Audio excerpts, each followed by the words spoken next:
Assalamualaikum warahmatullahi wabarakatuh. Jumpa lagi dengan saya, Pasadakal Abrar. Pada video kali ini, saya akan membahas sistem reproduksi pada manusia, materi IPA kelas 9 semester 1. Baik, mari kita mulai. Check it out. Ya.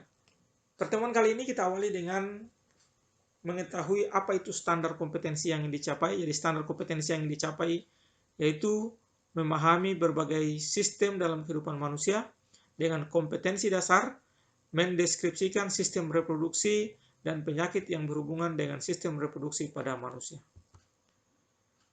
Materi sistem reproduksi ini diharapkan mampu untuk mencapai 3 indikator. Yang pertama menyebutkan macam organ penyusun sistem reproduksi pada manusia. Yang kedua mendeskripsikan fungsi sistem reproduksi. Dan yang ketiga menjelaskan cara penularan dan pencegahan penyakit yang berhubungan dengan sistem reproduksi. Itu adalah 3 indikatornya. Kemudian yang berikut adalah tujuan. Tentunya setiap pembelajaran punya tujuan. Apa tujuan pembelajaran yang kita harapkan pada materi kali ini? Yang pertama, diharapkan peserta didik setelah mempelajari materi ini mampu untuk menyebutkan bagian alat reproduksi laki-laki pada manusia. Dalam hal ini, bagian-bagian dan fungsinya. Yang kedua, anak sekalian juga mampu untuk menyebutkan bagian alat reproduksi wanita pada manusia, baik itu bagian dan fungsinya. Dan yang ketiga, peserta didik diharapkan mampu menyebutkan kelainan dan penyakit pada sistem reproduksi manusia. Jadi itu adalah tujuan. Nah, kalau 3 hal ini sudah tercapai, maka pembelajaran kita adalah berhasil. Dapat dikatakan berhasil. Oke, lanjut. Sebelum kita masuk di materi, ada baiknya kita mengetahui peta konsep apa-apa saja yang akan kita pelajari pada sistem reproduksi kali ini. Sistem reproduksi terdiri atas sistem reproduksi laki-laki atau pria dan sistem reproduksi wanita. Masing-masing sistem reproduksi ini memiliki bagian-bagian. Sistem reproduksi pria itu terdiri atas penis, testis, skrotum, dan uretra. Sedangkan sistem reproduksi wanita terdiri atas ovarium, oviduk, uterus, dan vagina. Kedua sistem reproduksi ini dapat mengalami gangguan bila terjadi penyalahgunaan, yaitu gangguan sistem reproduksi. Apa saja yang menjadi gangguan pada sistem reproduksi nanti kita akan bahas di sesi terakhir materi ini. Kita lanjut di materi. Check it out. Sistem reproduksi pada manusia itu sangat penting. Kenapa? Karena manusia butuh sistem reproduksi ini untuk keberlangsungan manusia itu sendiri. Sistem reproduksi pada manusia itu mulai berfungsi ketika seseorang mencapai kedewasaan atau biasa disebut masa puber. Anak-anakku sekalian, sekarang sudah kelas 3 SMP, kelas 9, usianya rata-rata kurang lebih 14-15 tahun. Mungkin bahkan ada yang 16, sudah 16 tahun. Ya, dan Bapak yakin sebagian besar kalian pasti sudah mengalami masa pubertas. Masa pubertas pada pria dan wanita ini sedikit berbeda. Mereka punya ciri-ciri yang berbeda. Ya. Ciri utama pada pria itu sel kelaminnya itu sudah menghasilkan sperma dan hormon testosteron. Sedangkan pada wanita telah menghasilkan sel telur atau ovum dan hormon estrogen. Ini adalah ciri primernya. Ya. Ada juga ciri-ciri sekundernya. Apa saja? Misalnya, ya, pada pria itu ada perubahan suara, munculnya jakun, kemudian tumbuhnya bulu-bulu pada daerah-daerah tertentu, misalnya ada kumis, jenggot, dan ketiak, serta sekitar kemaluan. Demikian juga pada wanita. Ya, pada wanita itu misalnya ya membesarnya payudara, pinggul juga membesar, kemudian tumbuhnya bulu pada daerah tertentu seperti ketiak dan kemaluan. Oke, lanjut. Ya, jangan ada yang saya yakin semua sudah ada yang memiliki, sebagian besar sudah memiliki ciri-ciri ini. Kita tidak perlu malu untuk belajar ini karena ini adalah wajib untuk diketahui. Kemudian perkembangbiakan atau reproduksi pada manusia itu terjadi secara vivipar, yaitu melahirkan anak, dan fertilisasinya atau pembuahannya itu secara internal atau di dalam tubuh. Ya, beda dengan tumbuhan. Ya. Karena manusia memiliki alat-alat reproduksi yang mendukung fungsi tersebut. Adapun alat-alat reproduksi pada manusia antara lain. Yang pertama, sistem reproduksi pria. Organ-organ penyusun sistem reproduksi pria terdiri atas. Ada yang sudah tahu? Oke, kita mulai. Yang pertama, testis atau buah zakar. Ini berfungsi sebagai penghasil sel kelamin jantan atau spermatozoa dan hormon testosteron. Yang berikut, yang kedua, ada skrotum. Ini berfungsi untuk melindungi testis dan tempat bergantungnya testis. Yang ketiga, itu ada vas deferens, yaitu sebagai tempat penyimpanan sperma sebelum dikeluarkan melalui penis. Saluran ini bermuara dari epididymis.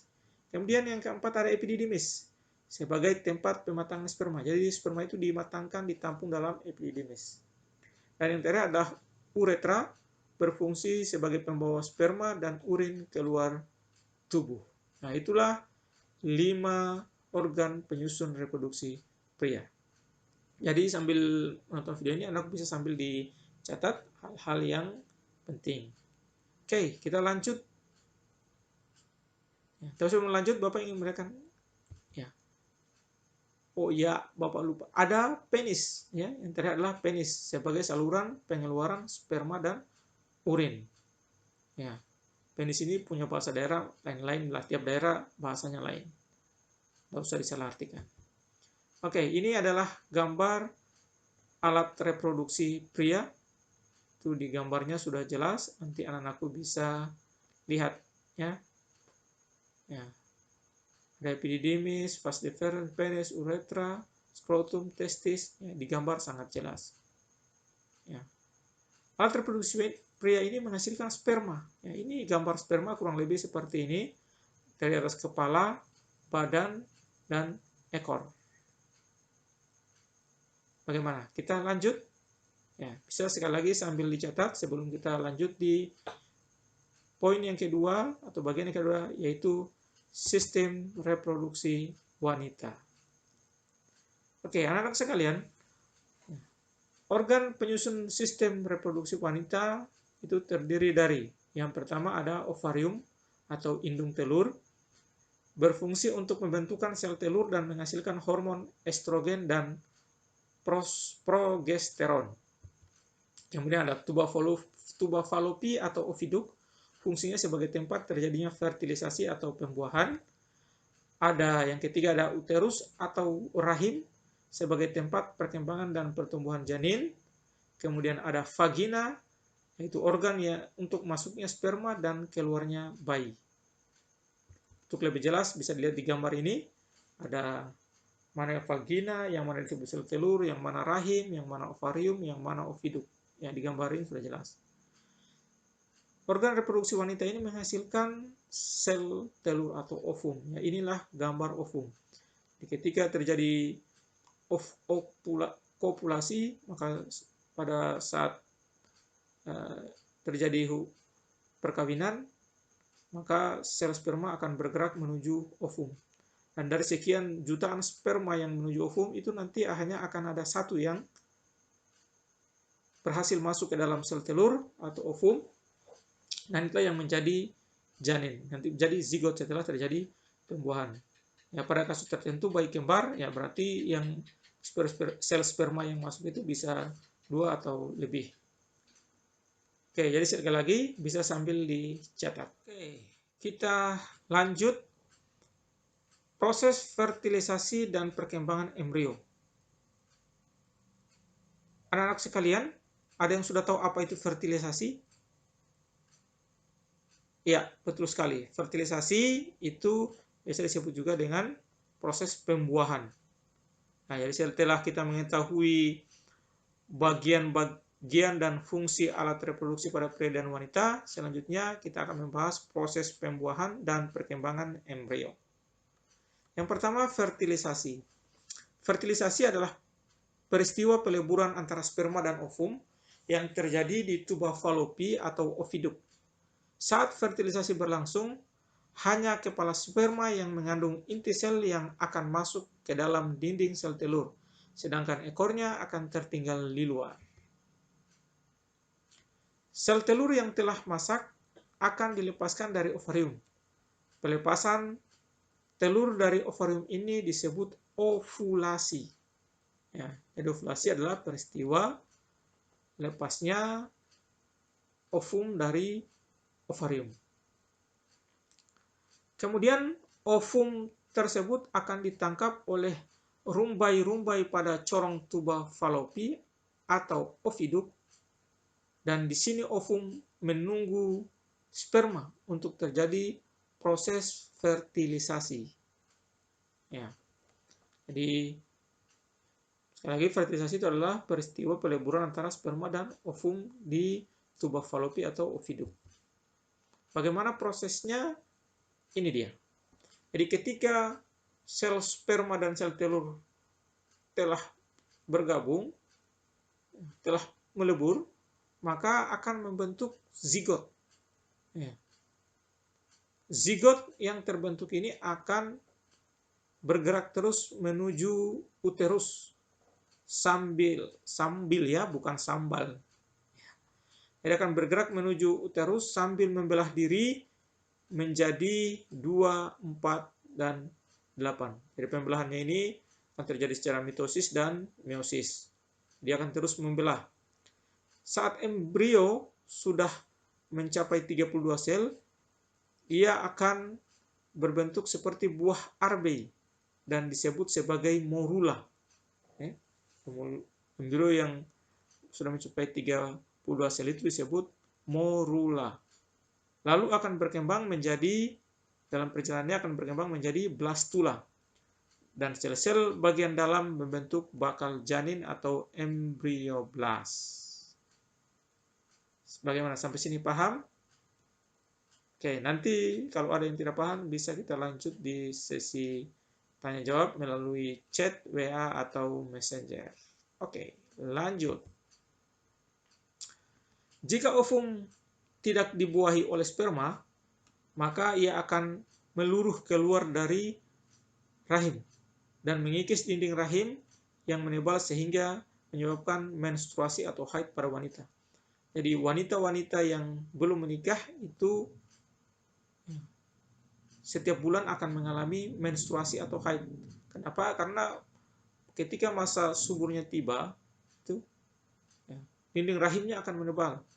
Dan ketika ovarium atau sel telurnya tidak dibuahi, tidak ada sel sperma yang masuk, maka dia akan keluar mengikis dinding rahim yang sudah menebal dan berisi pembuluh-pembuluh darah, sehingga ketika dia mengikis, maka peluruhannya itu mengeluarkan darah. Itulah yang disebut dengan darah atau peristiwa menstruasi. Oke, itu makanya kenapa setiap bulan wanita yang belum menikah itu akan mengalami menstruasi. Oke, setelah mempelajari fertilisasi dan perkembangan embrio, selanjutnya kita wajib untuk mengetahui penyakit apa saja yang terjadi pada sistem reproduksi, atau yang merupakan ini adalah tujuan ketiga dari pembelajaran kita. Yang pertama, penyakit yang sangat familiar dan sangat populer, yaitu AIDS. Acquired Immunodeficiency Syndrome. AIDS disebabkan oleh virus yang namanya HIV. Saya yakin anak sekarang sudah sangat familiar. Virus ini menyerang sel darah putih tertentu sehingga mengakibatkan sistem kekebalan tubuh kita terganggu. Jadi fungsi sel darah putih itu untuk membunuh kuman yang masuk dalam tubuh. Ketika dia telah dirusak oleh virus HIV, maka sistem kekebalan tubuh kita akan menurun. Sehingga kita mudah terserang penyakit. Penyakit apa saja, walaupun hanya penyakit ringan, bisa menyebabkan kematian. Bagaimana mencegah penyakit AIDS? Sampai sekarang itu belum ditemukan obat yang efektif untuk penderita AIDS. Untuk itu sebaiknya kita selalu berusaha mencegah penularan ini, antara lain dengan menggunakan jarum sekali suntik dan steril. Jangan menggunakan jarum berulang-ulang. Ya, karena kita tidak tahu darah siapa yang sudah terinfeksi HIV. Kemudian memeriksa darah sebelum transfusi darah, sehingga dipastikan darah tidak terinfeksi virus HIV.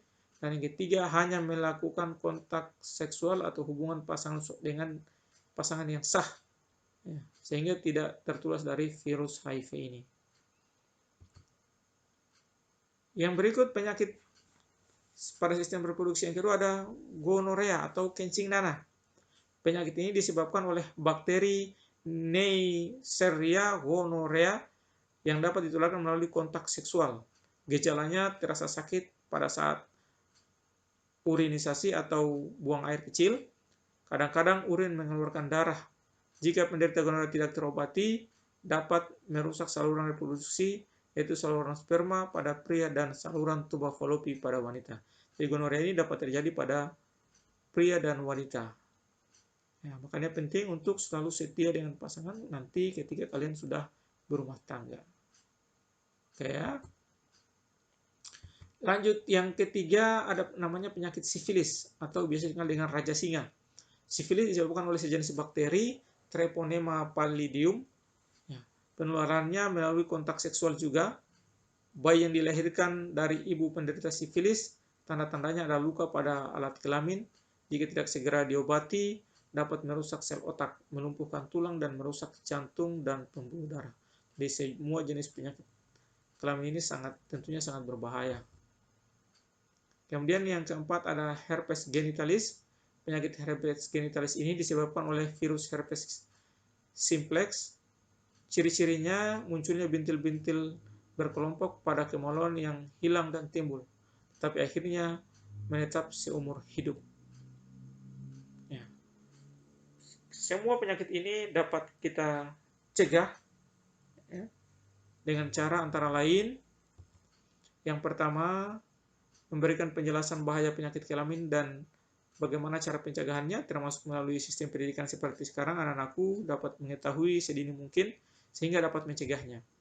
Kemudian yang kedua, menghindari hubungan seksual di luar perkawinan.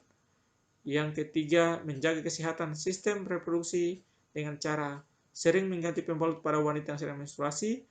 Kemudian setelah buang air kecil selalu membasuh alat kelamin. Ya, ini bagi wanita termasuk pria juga. Menjaga kesehatan alat reproduksi. Oke, itu tadi adalah jenis penyakit. Selanjutnya untuk mengevaluasi, Bapak sudah menyiapkan latihan, bisa dijawab nanti dikirim melalui WA atau Messenger, di foto saja jawabannya. Soalnya ini dia. Ya. Berikut ini adalah saluran reproduksi pada pria secara berturut-turut. A. Testis, vas deferens, epididymis, uretra, dan penis. B. Testis, epididymis, uretra, vas deferens, dan penis. Yang bagian C, testis, epididymis, vas deferens, uretra, dan penis. D. Testis, uretra, vas deferens, epididymis, penis. Silakan dipilih salah satu jawaban yang menurut anak-anakku paling benar. Ini soalnya bisa diulang-ulang, biar perlu dicatat. Saya lanjut soal yang kedua. Fungsi testis adalah A. Penghasil sperma. Bisa langsung dijawab. Kalau 2. Penghasil ovum. 3. Saluran sperma. 4. Alat kopulasi. Silahkan dijawab. Lanjut soal nomor 3. Fungsi ovarium adalah A. Penghasil sperma. B. Penghasil ovum. C. Tempat terjadinya fertilisasi.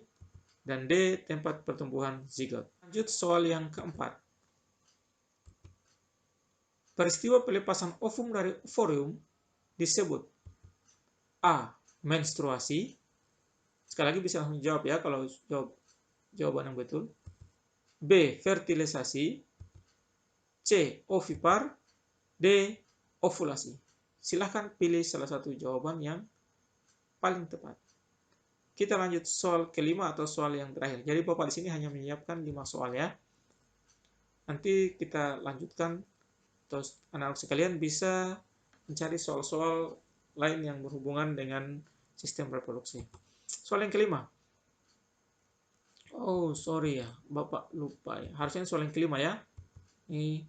Nah, berikut adalah penyakit yang dapat mengakibatkan menurunnya sistem kekebalan tubuh seseorang, yaitu A. Herpes, B. Sifilis, C. AIDS, dan D. Gonoria. Silahkan dijawab.